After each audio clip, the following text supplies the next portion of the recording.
Señor gobernador, nos alegra tenerlo en esta mesa de trabajo. Bienvenido, buenos días. ¿Cómo está? ¿Cómo amanece?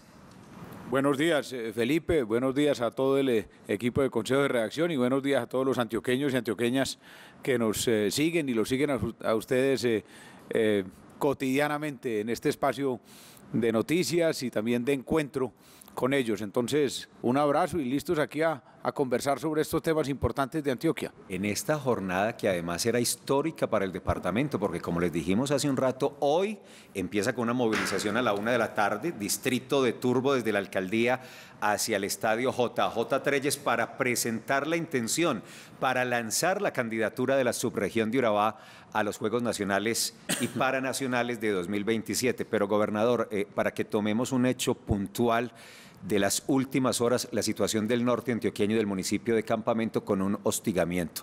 ¿Qué parte tiene usted a esta hora, 7:08, de lo ocurrido allí en ese municipio de Antioquia? Sí, a la 1:07 de la mañana exactamente recibí el reporte del comandante del Departamento de Policía de Antioquia sobre el hostigamiento que se produjo alrededor de un poco más de las 11 de la noche en Campamento. Allí resultó herido un auxiliar de policía que precisamente estaba de centinela. Afortunadamente el parte que me han dado es que está en este momento fuera de peligro y ya está siendo atendido en forma más detallada. Y la situación está controlada, pero pues de alguna manera lo que hay que continuar es no solo rechazando estos actos de intimidación a la fuerza pública, sino llamando a una reflexión acerca de si esa es la manera de contestar a la propuesta de paz total del presidente Gustavo Petro. Me parece completamente absurdo. El mismo presidente Petro ha dicho en repetidas ocasiones que deben cesar ese tipo de actividades y de atentados contra la población y contra la fuerza pública, porque de ninguna manera crean un ambiente frente a lo que él mismo ha mencionado. Por supuesto, aquí lo que tiene que haber es una reacción muy fuerte de la fuerza pública para dar con los responsables y para evitar que este tipo de situaciones se vuelvan a presentar en Campamento o en otro municipio. Déjeme insistir un poco más con este asunto antes de pasar a otros temas, porque se adjudica la responsabilidad, no sé si usted tiene más detalle, a la disidencia del Frente 36 de las FARC. Parece un mecanismo de presión, de posicionamiento, de intentar demostrar fuerza de cara a la posibilidad de una negociación, y el mismo Frente de la disidencia en un comunicado ha expresado su voluntad de participar de esta convocatoria del Gobierno Nacional. Así es, la información que tenemos también apunta a ese grupo, precisamente porque es el que hace presencia en el territorio, pero ya hemos tenido en anteriores ocasiones en otros municipios el ataque por otro grupo delincuencial. Entonces lo que uno se pregunta por uno y por otros, repito, es esa respuesta absurda a la voluntad que el presidente Petro ha mencionado. Yo, y en eso quiero ser claro ante la opinión pública, siempre he dicho que a mí me parece que se debe avanzar en una política de sometimiento. Algunos hablan de la figura del acogimiento, que es una figura también constitucional, pero que este sea un ejercicio de un sometimiento estratégico, que se haga y que se logren unos acuerdos en una forma rápida, para que se produzca el sometimiento, que además debe tener la entrega de las armas, pero adicionalmente la información que dé con la posibilidad de la desarticulación de esas estructuras y esos grupos criminales, las rutas de las armas, las rutas del tráfico. Repito, para que no solo sea la desarticulación y la desmovilización, sino también evitar que hacia el futuro esos territorios o esos espacios sean copados por residuos de esos grupos o por otros. Bueno, señor gobernador, le cambio de tema para que hablemos de cómo le fue ayer en esa visita con el ministro de Transporte, Guillermo Reyes, al túnel Guillermo Gaviria Echeverry, el más largo de América Latina, y el ministro pues quedó bastante impresionado. ¿Cómo le fue? Sí, Andrea, pero antes de pasar, para que no se nos quede, porque después cogeríamos otro bloque, en términos de seguridad me parece importante destacar que el día de mañana vamos a lanzar en el municipio de Hispania, para todo el suroeste y para Antioquia, lo que hemos denominado el Plan Cosecha, que es toda la estrategia de la institucionalidad en su conjunto, liderada por la Gobernación de Antioquia, pero con la fuerza pública, policía, ejército, alcaldías, gremio cafetero, finqueros, toda la estrategia en su conjunto para en la medida de lo posible y en la mayor cantidad blindar esa época y ese periodo de la cosecha en el que hay tanta movilidad en el suroeste y en todos los municipios cafeteros del departamento. Entonces, lanzamiento del plan cosecha el día de mañana para precisamente seguir cubriendo los espacios de seguridad estratégica en el departamento. Ahora, la visita del ministro Guillermo y de su equipo, también estuvo el director de Invías, estuvo el director de la ANI, pues yo creo que fue una visita supremamente positiva. Hablemos, como tú lo invitas, primero del túnel Guillermo Gaviria Echeverri. Ahí quiero hacer una pequeña corrección positiva. El túnel Guillermo Gaviria Echeverri será no el más largo de América Latina, sino de toda América. Ah, de toda América. No hay un túnel de su dimensión en Estados Unidos, ni en Canadá, en ninguna parte de América. Y por las investigaciones que hemos hecho, será aproximadamente el túnel número 10 u 11 en el mundo entero, en longitud. ¿Y por qué digo esto? Porque esto tiene que ser un gran orgullo para Antioquia, un orgullo para Colombia, para nuestra ingeniería, para los 2.000 hombres y mujeres que lo están construyendo y que ayer tuvimos la oportunidad de saludar a muchos de ellos. Entonces, por supuesto, el ministro que lo visitaba por primera vez y su equipo impresionados. Es que ya vamos en 8 kilómetros, 400 metros de excavación. A ver, el túnel más largo que hoy existe en Colombia es el túnel de la Línea, que tiene 8.600 metros. El segundo más largo es nuestro túnel de Oriente, 8.200. En pocos días, el túnel Guillermo Gaviria ya será el más largo excavado, aunque no se haya terminado, cuando pase los 8.600 metros de excavación, que está muy cerca de hacerlo. Entonces, una obra de una gran magnitud. Ayer se mencionaba, por ejemplo, que son 1.500.000 metros cuadrados de roca, lo que se saca para depositarlo en unos depósitos especiales. Y todas las cifras son absolutamente increíbles. Una de las más importantes, creo yo, para Antioquia y para Colombia es que lo que antes se demoraba hace 20 años, 16 horas para ir de Medellín a Urabá, se demorará cuando esté terminado el túnel 4 horas. Eso es una transformación total.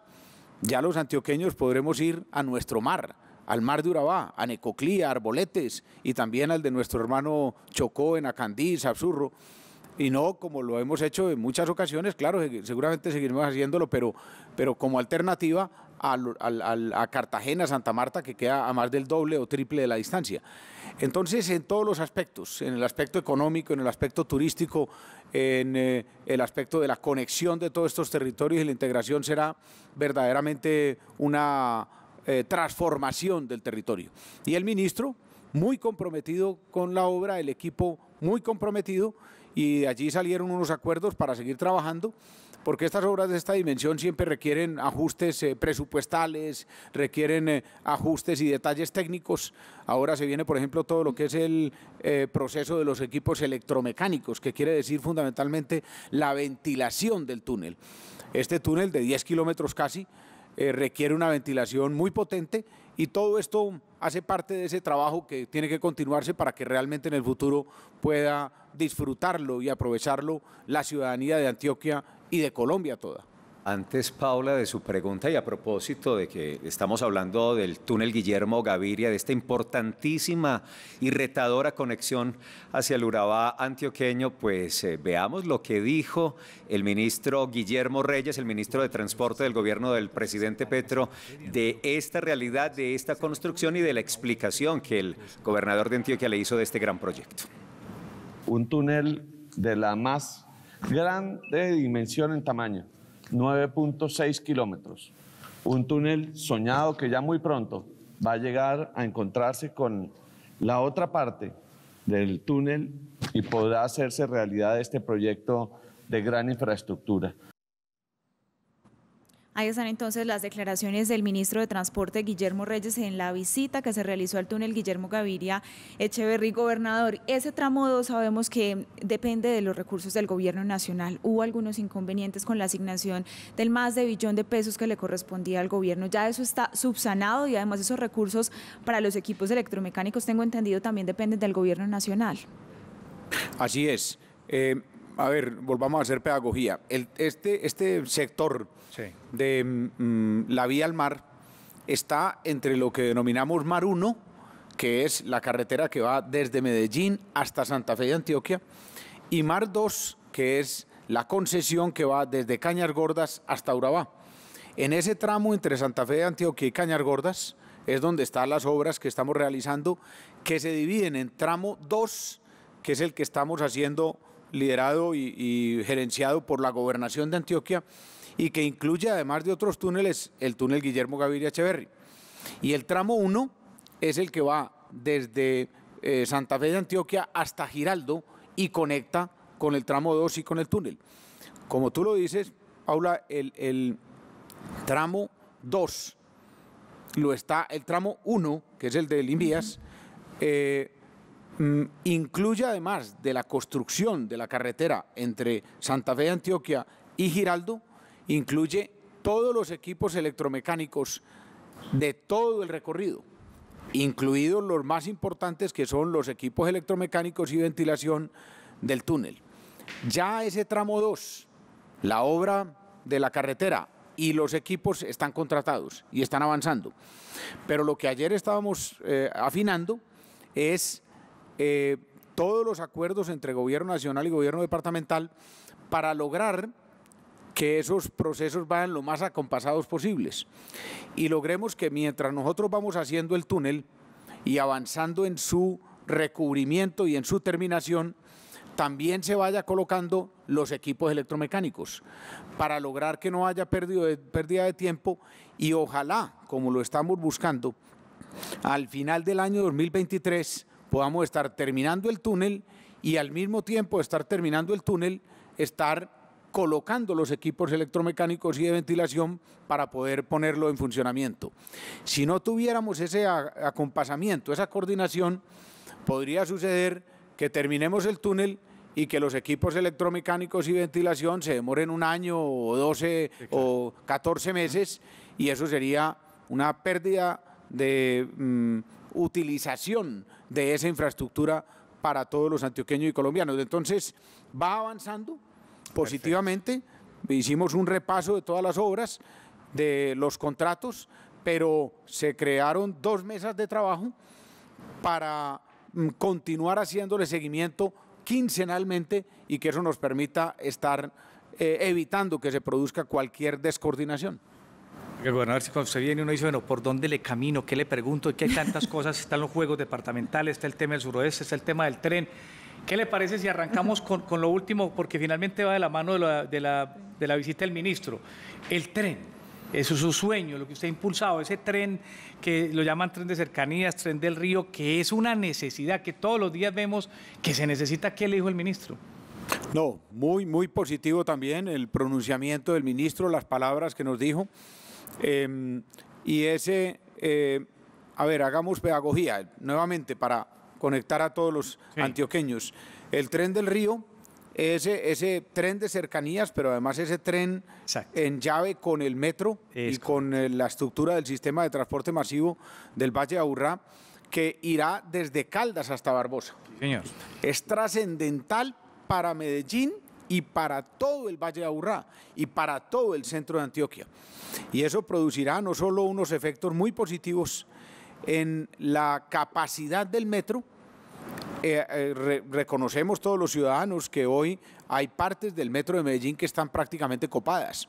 Por eso es importante otra línea que vaya paralela, y esa era la de Tren del Río, pero además hay áreas del área metropolitana del Valle de Aburrá, que no tienen esa conexión férrea, como es, por ejemplo, desde La Estrella hasta Caldas o es desde Bello hasta Barbosa. Sí, señor. Esas tendrán esa conexión y eso permitirá un desarrollo más armónico, urbano, de todo el Valle de Aburrá a lo largo de esa línea de transporte sostenible, amigable con el medio ambiente, tan importante para aspectos tan trascendentales hoy en Antioquia y en el mundo como es el tema de la emergencia y el cambio climático. Entonces, lo importante es que a esa obra que vale 4.9 billones de pesos y que queremos que sea financiada como debe ser por la ley de metros que indica 70% de la nación 30. y 30% de la región, ya le hemos logrado un acuerdo entre la región para que se aporte por 4 actores de la región. La gobernación de Antioquia, y ya la gobernación expidió una carta comprometiéndose. El área metropolitana, y ya el área metropolitana expidió una carta comprometiéndose con ese aporte. El metro de Medellín y el metro ya expidió una carta comprometiéndose con ese aporte. Lo que nos anunció ayer el ministro es que ya el alcalde de Medellín le informó que está de acuerdo con ese aporte de Medellín y que va a expedir la carta, con lo cual se completa el aporte de la región y eso ya puede hacer el tránsito a la búsqueda de los aportes de la nación. Pero mire, Juan, usted le pregunta al gobernador, ¿qué le dijo el ministro? Es que lo que dijo ayer el ministro a propósito del Tren del Río es una tremenda noticia porque confirma y viabiliza desde el gobierno nacional este proyecto. Esto fue lo que dijo ayer del proyecto Tren del Río el ministro Guillermo Reyes. El presidente lo ha dicho así, ese es un proyecto necesario en todo el sentido de la palabra, no solo de conectividad, sino además porque el metro de Medellín ya superó su capacidad. Este es un tren que cumple un propósito que no solo adiciona lo que hace el metro, sino que permite unir los extremos de la ciudad y de los municipios que integran el área metropolitana y por supuesto también va a permitir unir el sistema ferroviario nacional con este tren, y los cables también son parte de esa apuesta a que tenemos que tener energías limpias para la conectividad. Este anuncio tiene importantes impactos porque le da vía libre, posibilidad a este proyecto soñado por los antioqueños, porque también prioriza el orden de las cosas. Primero esto, luego el asunto de los cables que plantea el alcalde de Medellín. Hay que hacer estudios técnicos para ver si esos 5 proyectos son viables o no, quedan ahí en el tintero para ser revisados. Gobernador, pero usted habla de unas cartas de intencionalidad y compromiso. ¿En qué porcentaje se van a dividir ese 30%? Ley de metros, esperamos, gobierno nacional va con el 70%, 30% los actores de la región, gobernación de Antioquia, alcaldía de Medellín, área metropolitana del Valle de la Aburrá y el metro de Medellín. ¿En qué porcentajes van? A ver, 2 cosas. Hacías una referencia a esas palabras también finales del ministro, sobre eso también él me comentó. El tema de los cables que ha propuesto el alcalde de Medellín, yo en eso quiero hacer claridad también y mire, yo he tenido la fortuna por decisión de los antioqueños y de los habitantes de Medellín de participar en todos los cables que hoy hay. Sí, señor. Como gobernador de Antioquia entregué el primer cable, el de Santo Domingo, como presidente de la Junta Directiva del Metro de Medellín. Cable que tengo también que decir, tengo el orgullo de haber sido iniciado por mi hermano Guillermo Gaviria Correa cuando era gobernador de Antioquia y presidente de la Junta del Metro. Posteriormente, todos los otros cables, el cable de Juan 23 en la gobernación nuestra y la alcaldía en ese momento de Sergio Fajardo. Posteriormente, el cable turístico y de complemento al Parque Arví y después los 2 cables del tranvía de Acucho en la alcaldía de Medellín, Medellín Todos por la Vida. Pero no solo eso, el cable de Picacho lo financiamos en nuestro gobierno, en la alcaldía de Medellín, con el fondo Medellín Ciudad para la Vida, fondo que también dio recursos para la ciudadela de la conjunción entre la Comuna 12 y la Comuna 13, la ciudadela educativa que se inauguró en meses pasados en lo que era la cárcel del Buen Pastor, con un cambio trascendental y con una transformación de ese territorio. Ese fondo Medellín Ciudad para la Vida fue el que puso los recursos para el cable de Picacho. Entonces, todos los cables que están funcionando, he tenido el honor y la posibilidad de participar como gobernador de Antioquia, como alcalde de Medellín o como gobernador de Antioquia posteriormente. Por eso soy un convencido de la trascendencia y la importancia de los cables. Pero aquí lo fundamental y lo que el ministro también ha entendido es el orden de la construcción de las partes, de los componentes de un sistema. Y el primer componente que hay que fortalecer es el componente longitudinal, porque somos una ciudad larga, no solo Medellín, sino todo el Valle de Aburrá. Y viene alimentada por unas transversales, que son, en este caso, los cables, pero también es el tranvía y otros, y también Metroplus, en algunos tramos. Entonces, es como una espina de pescado y se alimenta con las vértebras. Los cables son esas vértebras, importantísimos.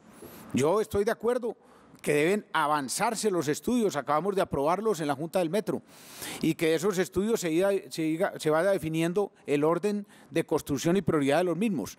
Pero lo que todos los técnicos coinciden es que se debe fortalecer el longitudinal, que es el Tren del Río, para que precisamente pueda recibir los transversales, que son los cables y otros. Entonces, para recabar en ese punto que me parece que indica que no hay una contradicción entre las dos propuestas, sino un orden sucesivo y una prioridad en el tiempo que además hace factible los futuros cables.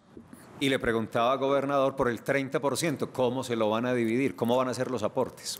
Así, eso es más o menos un 8.5% por parte de los tres actores, alcaldía, gobernación y área metropolitana, y el restante, que es más o menos un 4.5% por parte del metro. Ya eso está acordado y ha sido, digamos, de alguna forma suscrito por todos estos actores en la Junta de la promotora del Ferrocarril de Antioquia y en la Junta del Metro. Bueno, gobernador, 7 de la mañana, 30 minutos, su agenda es apretada. Aquí también tenemos mucho para contar, pero no podemos quedarnos sin mencionar un día que es histórico, reitero, histórico para Antioquia. Hoy, usted ahorita se va para la subregión de Urabá, porque esta tarde, 4 de la tarde, pero el evento empieza con una movilización, ya le contamos a los televidentes, 1 de la tarde desde la alcaldía del distrito de Turbo, para hacer el lanzamiento oficial de los Juegos Nacionales. Antioquia quiere hacerlos, la subregión de Urabá y todas sus fuerzas vivas están emocionados con la posibilidad de hacerlo. ¿Cómo va a ser este gran evento? Y la verdad, ¿qué tan factible es que nos adjudiquen los Juegos Nacionales de 2027? Sí, como usted lo dice, Felipe, dejó usted el postre para el final y así tiene que ser. Hombre, aquí nos podríamos quedar, pero no puedo abusar de ustedes y además tengo ya mismo un tema de agenda, como tú dices, pero es que de pronto tenemos que quedar casos para otras conversaciones sobre este tema de los Juegos Nacionales. Por supuesto. A ver, es que mire, hay tantas cosas que decir. Los Juegos Nacionales van a cumplir en el año 2027 100 años y resulta... Y es increíble que nosotros hagamos ese recuento. Solo se han hecho en una ocasión en Antioquia en 100 años. Entonces yo creo que ya es hora de que Antioquia vuelva a hacer los Juegos Nacionales. Los ha ganado en muchas veces, pero los ha hecho una sola vez. Primero. Segundo, Urabá. Es que Urabá es la capital deportiva de Colombia. Urabá es la cantera de los deportistas para muchas disciplinas deportivas. Urabá nos ha dado, y cuando digo nos ha dado, no es a los antioqueños únicamente, a los colombianos, medallas olímpicas, campeonatos mundiales, nos ha dado deportistas que nos han representado en los principales clubes de fútbol del mundo. Bueno, orgullo y prestigio y identidad a los antioqueños y a los colombianos. Entonces, ¿quién más puede reclamar y levantar la mano y decir aquí estoy Urabá para decir los Juegos Nacionales? Y será un tema muy bonito, y es que es la primera vez que estamos proponiendo que una ciudad que no sea capital sea la sede central.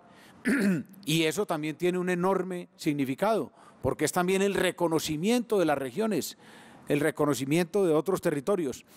Y tal vez para seguir en elementos que podríamos adicionar a otros en el futuro, uno que a mí me parece muy importante, y estos juegos los vamos a denominar desde ya como candidatura que vamos a lanzar, los Juegos Nacionales Deportivos y Paralímpicos por la Vida. Qué belleza. Porque Urabá ha sido una región muy golpeada por la violencia, pero precisamente esta quiere ser una apuesta por la vida. Y mire qué belleza, otro punto, es una apuesta por la vida para los jóvenes, para los niños, para esa juventud y para esa niñez que ya hoy está soñando con sus ídolos, con Caterín, con Cuadrado, con Zúñiga, con Trelles. Bueno, se me vienen a la cabeza muchos deportistas, mujeres y hombres extraordinarios que desde allí han surgido. Los niños, esto es el Juego 2027, estamos en el 2022, allá podrán participar 17, 18, 19, 20 años. Son niños hoy que empiezan a soñar, jóvenes también, que ya van en el proceso deportivo, pero que seguramente lo van a consolidar. Entonces, lo otro finalmente es la unidad. Está unida Urabá en torno a este propósito. Hemos conversado con los 11 alcaldes y alcaldesas y eso no puede haber uno más entusiasta, todos. Y entonces un primer acto lo hicimos en Apartadó. Este acto lo vamos a hacer en Turbo y los alcaldes dicen, no, tranquilo, hágalo usted allá, después hago yo el mío y así vamos a estar haciendo eventos porque Urabá está unida y finalmente, y digo 5 finalmente es porque habrá muchas cosas que decir. Hace 4 o 5 días estaba en un acto con 50 alcaldes, el acto de reconocimiento a las secretarías de salud y les informé de ese acto este viernes y esto no es Urabá unida, sino Antioquia unida. Y Antioquia abrazando a Urabá como candidata a los Juegos Nacionales. Entonces, es una cosa muy emocionante y hoy la vamos a vivir con la gente de Urabá, porque esto es de los alcaldes, de la institucionalidad de la gobernación, pero sobre todo de la gente de Urabá. Gobernador, y Antioquia le madrugó mucho a esa postulación a la candidatura. 5 años tenemos y ahorita Paula lo mencionaba para prepararnos muy bien. ¿Ya de pronto saben cuáles son otros posibles candidatos? ¿Con quién vamos a tener que competir o todavía no se sabe nada y somos los primeros? Sí, realmente no sabemos todavía si hay otras candidaturas y yo creo que va a pasar seguramente con otras regiones lo que está pasando en Antioquia, y es que aspiramos que algunos departamentos hermanos y regiones nos van acompañando en este propósito, y ahí casi que podría decirlo como una chiva. El miércoles pasado estuvimos en Bogotá, en Casa Antioquia, con la bancada antioqueña del Congreso de la República y con la bancada de nuestro hermano departamento de Córdoba, consolidando el acto de intención de avanzar en la RAP de la paz, la vida y la no violencia. La RAP con nuestro hermano departamento de Córdoba.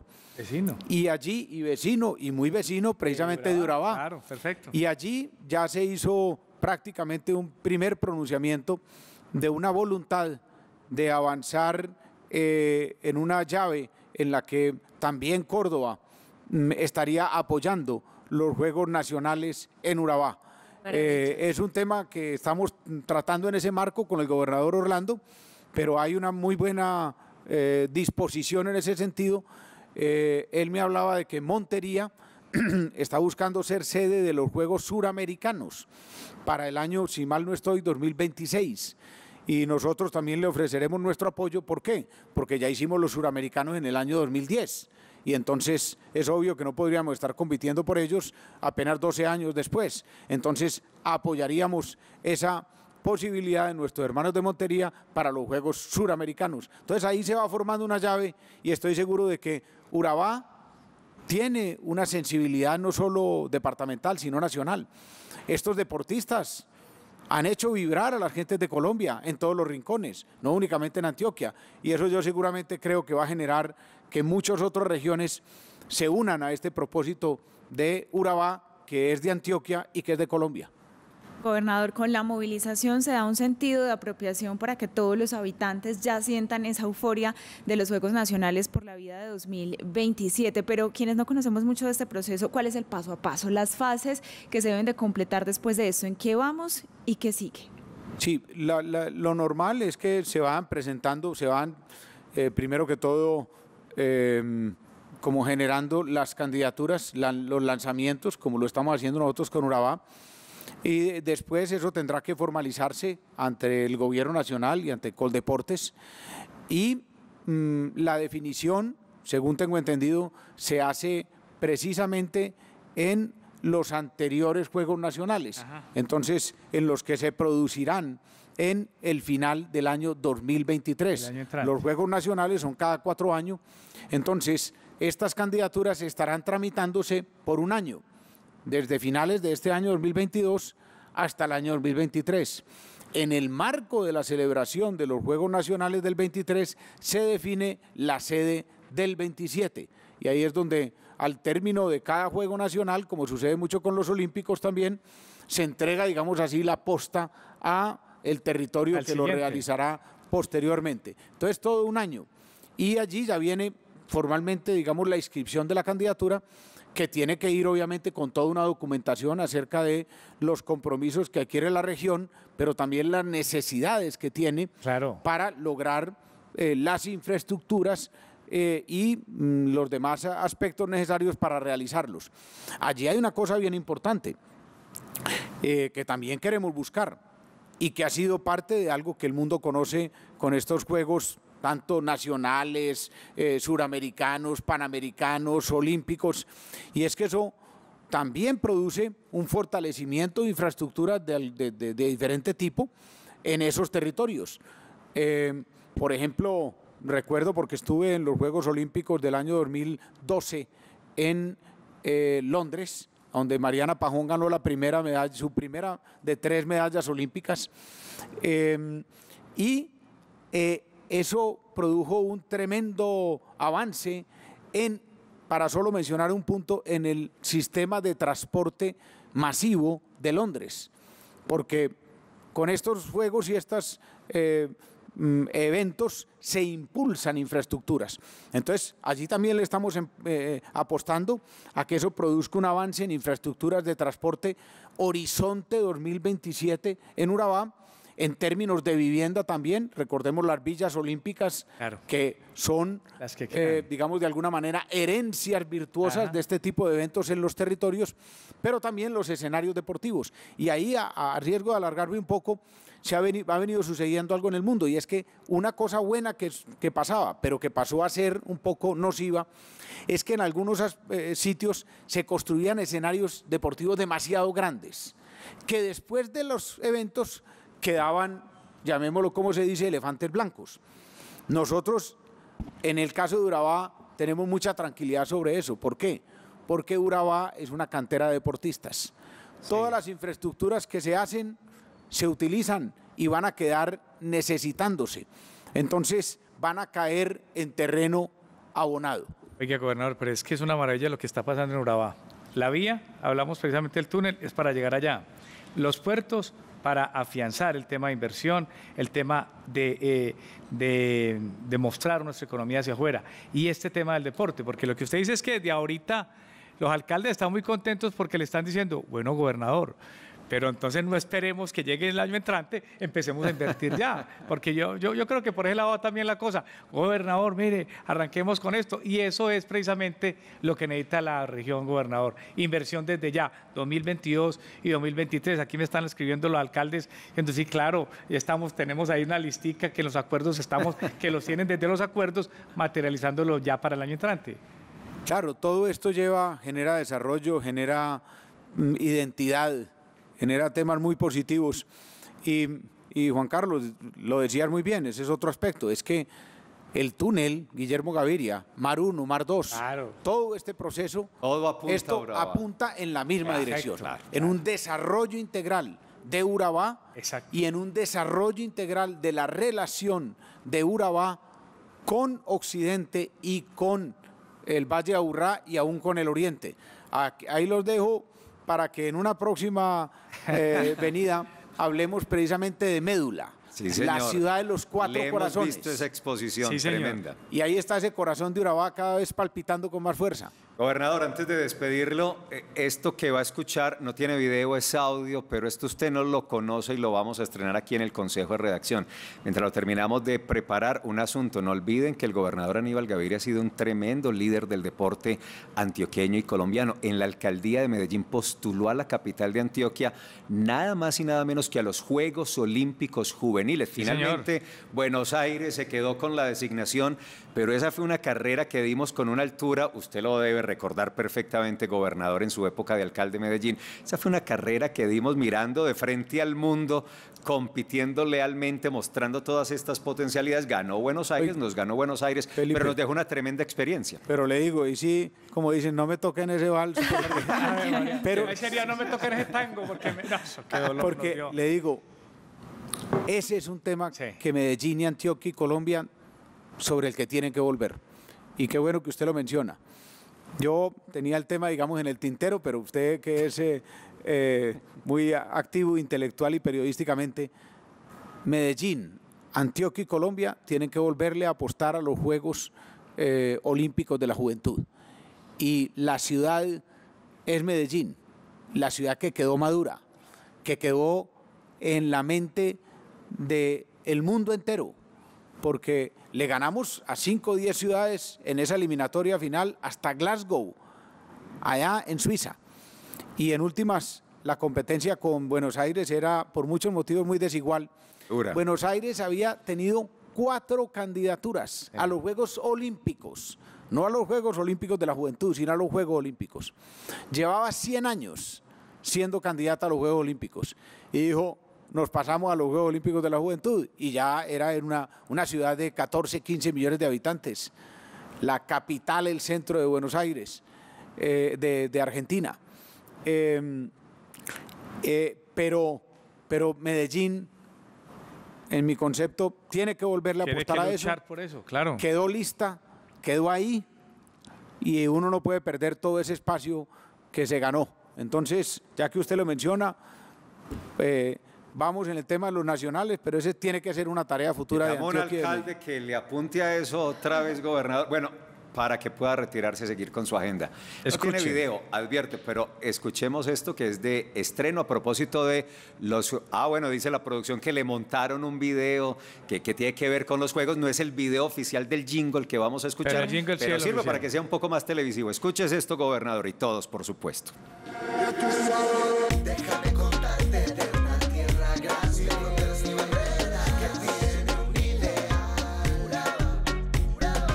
cuna de campeones y grandes corazones. Ser la casa de los juegos es un sueño bien real. Juegos del Centenario, Urabá, tierra del deporte de grandes campeones. Juegos del Centenario, Urabá, los sueños se cumplen y vamos más allá. Juegos del Centenario, Urabá, los mejores anfitriones. Juegos del Centenario, Urabá, uniendo todas las regiones. Desde Coclito, Boy, Chigorodó, San Juan y Mutatá, Carepa y Apartador. Tierra que tiene magia y toda la ilusión. San Pedro, Vigía del Fuerte y también Murindo, unidos en un anhelo de toda la región. Con el mejor ambiente, esperanza y buena vibra, viviremos el deporte con la mejor energía. Bienvenidos colombianos, disfruten nuestra región, la casa de los juegos, lo hacemos con mucho amor. Juegos del Centenario, Urabá, tierra del deporte de grandes campeones. Juegos del Centenario, Urabá, los sueños se cumplen y vamos más allá. Juegos del Centenario, Urabá, los mejores anfitriones. Juegos del Centenario, Urabá, uniendo todas las regiones. No quedó listo gracias a nuestra buenísimo. producción con el video montado, gobernador. Ahí está el estreno en Consejo de Redacción. No, espectacular. Es que yo le digo a todos los antioqueños y a ustedes, uno oye eso y uno que se le viene uno como a la cabeza, tantas cosas, pero a mí me llega alegría, Alegría total. me llega identidad, cultura y por supuesto me llega vida. Esto es vida. Eso y es es. lo que queremos, vida para Urabá, vida para Antioquia, vida para Colombia.